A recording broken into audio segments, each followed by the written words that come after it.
Bonjour, bienvenue sur ma chaîne. J'espère que vous allez bien. Quant à moi, je vais très bien. Je tiens tout d'abord à vous souhaiter bonne et heureuse année 2023. Je vous souhaite tous les vœux les meilleurs à vous et à vos proches. J'espère que vous avez passé de très belles fêtes de fin d'année. Aujourd'hui, je vais partager avec vous les étapes à mettre en place afin de réussir au mieux son année. C'est très important d'entrer dans une nouvelle année avec une organisation bien structurée. Alors, pour réussir son année, il faudrait tout d'abord faire le bilan de l'année écoulée. Idéalement, moi je le fais en fin d'année. C'est-à-dire le mien, je l'ai fait au courant novembre. C'est important afin de bien débuter l'année. Mais si vous ne l'avez pas encore fait, c'est pas grave. Le plus important, c'est de passer à l'action, c'est-à-dire c'est de le faire. Moi, la première fois que j'ai commencé à planifier mes objectifs ou à organiser mes objectifs, c'était en milieu d'année. Donc, c'est la raison pour laquelle je me suis dit, je vais mettre cette vidéo pour janvier. Sans plus tarder, allons dans le vif du sujet. Comme je vous disais tantôt, avant d'entrer dans la nouvelle année ou avant de planifier la nouvelle année, il faudrait d'abord faire le bilan de l'année écoulée. Revoir les objectifs qu'on s'était fixés, ceux qui ont été atteints, ceux qui n'ont pas été atteints, ou ceux qui n'ont pas été atteints, essayer de comprendre pourquoi ces objectifs n'ont pas été atteints. Ceci vous permettra d'éviter de reproduire la même erreur dans la nouvelle année. Donc, c'est très important de faire un bilan afin de s'améliorer, bien sûr. Une fois que le bilan de l'année est fait, révisez votre vision. La vision, on la fait généralement 1 à 2 fois dans la vie. Oui, la vision généralement est plus ou moins définitive, mais pour X ou Y raison, parce que nous sommes des êtres humains, elle pourra évoluer ou changer. Donc, avant de se fixer des nouveaux objectifs, rassurez-vous que votre vision est toujours la même.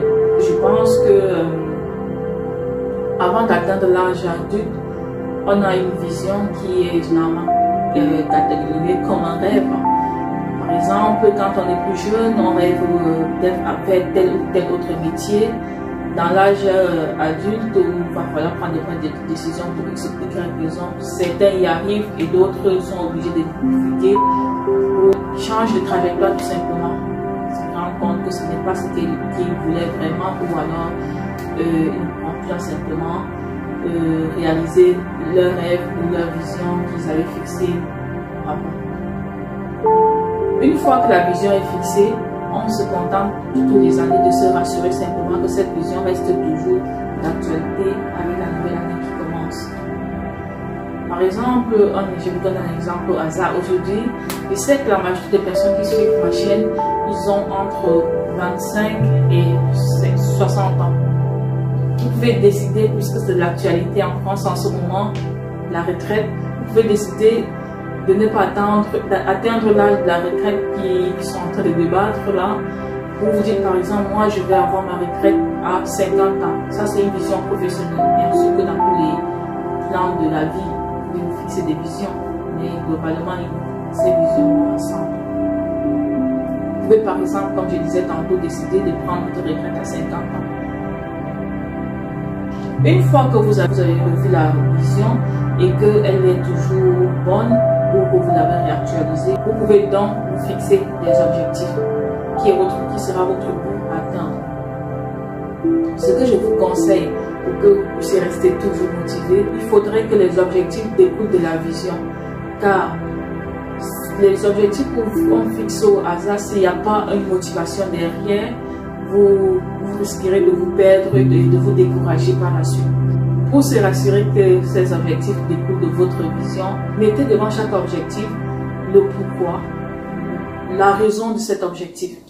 Je donne un exemple comme tout à l'heure, je vous ai dit, votre vision par exemple, sera de prendre votre retraite à 50 ans.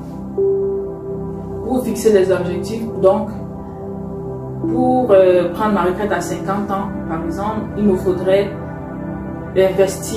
investir. Pourquoi je vais investir?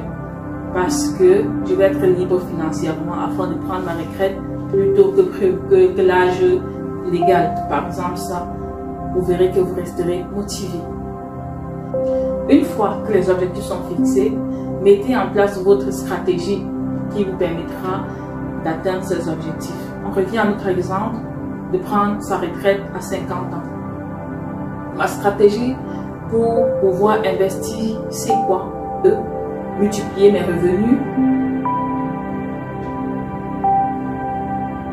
pour pouvoir épargner plus, afin de quoi? D'investir. Pourquoi j'investis? Pour prendre ma retraite à 50 ans. Vous verrez que quand il est structuré de cette façon, vous resterez motivé parce que tout concourt à réaliser votre vision. Une fois que la stratégie est mise en place, il faudrait passer au plan d'action. Le plan d'action consiste à détailler point par point les stratégies que vous avez mises en place. Pour revenir toujours à notre exemple, pour épargner plus, dans un premier temps, il faudrait dépenser moins. Qu'est-ce que je fais pour dépenser moins? J'analyse mes dépenses afin de supprimer toutes les dépenses inutiles. Vous pouvez par exemple décider de réduire vos sorties au restaurant. Vous pouvez par exemple décider d'annuler les abonnements qui ne vous servent pas. Nous avons pour certains beaucoup d'abonnements inutiles, c'est-à-dire les assurances. On se fait souvent avoir parce qu'il y a la carte bleue nous garantit souvent certaines assurances que nous ne savons pas et qu'on va souscrire d'autres ailleurs inutilement. Ça, il faudrait faire attention à vos dépenses afin de regarder que ceux qui sont importants. Là, vous dépenserez moins. Ensuite, il faudrait, comme on a dit tantôt, diversifier ses revenus. Donc, pour diversifier ses revenus, vous pouvez mettre en place, pour diversifier, vous pouvez décider par exemple d'investir en bourse. Ça, c'est une action à faire. Vous pouvez par exemple décider de créer un commerce en ligne. Ça, c'est une autre action à faire. Vous voyez, vous mettez des actions précises et concises. Une fois que ces actions sont détaillées, sont précises et concises, vous pouvez donc passer à la programmation. Vous vous dites par exemple, il faudrait que d'ici mars, j'ai lancé mon site e-commerce. D'ici juin, il faudrait que j'ai atteint tel montant d'épargne. Une fois que vous aviez programmé tout ceci, vous pouvez donc mettre en place un indicateur. L'indicateur, ça vous permettra de faire des bilans au fur et à mesure, que ce soit mensuel, trimestriel ou semestriel. Ceci vous permettra de ne pas vous retrouver à la fin d'année ayant tout commencé, mais n'ayant rien fait concrètement. Également, car il y a des facteurs qui ne dépendent pas de notre volonté, par exemple la maladie ou vous êtes distrait par une seule raison. Mais le fait que vous aviez élaboré ce plan, vous aurez la possibilité de vite vous recadrer au cas où vous aviez perdu plus de temps ou vous avez eu un impératif.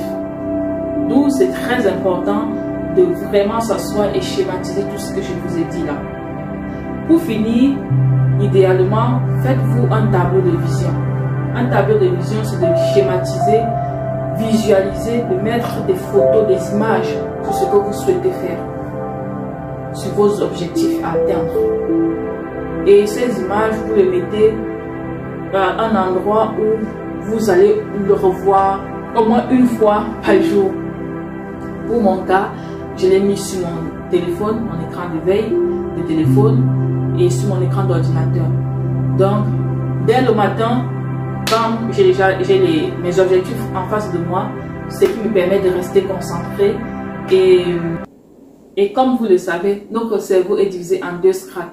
Il y a la strate consciente qui n'est que de 10% et la strate subconsciente qui est de 90%. Et cette strate subconsciente qui est de 90% est influencée par nos actions, par notre environnement, par nos croyances. Donc, ayant fait ce tableau-là, le fait de le voir tous les jours, de penser à ça tous les jours, de réfléchir dessus tous les jours, la magie de la loi d'attraction va s'opérer et vous verrez que dès la fin d'année, vous aurez réalisé au moins 80% de vos objectifs. Ce qui est très bien. Donc, j'espère que cette vidéo vous a plu. Pour celles qui ont déjà mis en place leur plan d'action, c'est très bien. Pour celles qui n'en ont pas encore fait, je vous incite à le faire après cette vidéo. Et moi, quant à moi, je vous dis à très bientôt avec une nouvelle vidéo. Merci.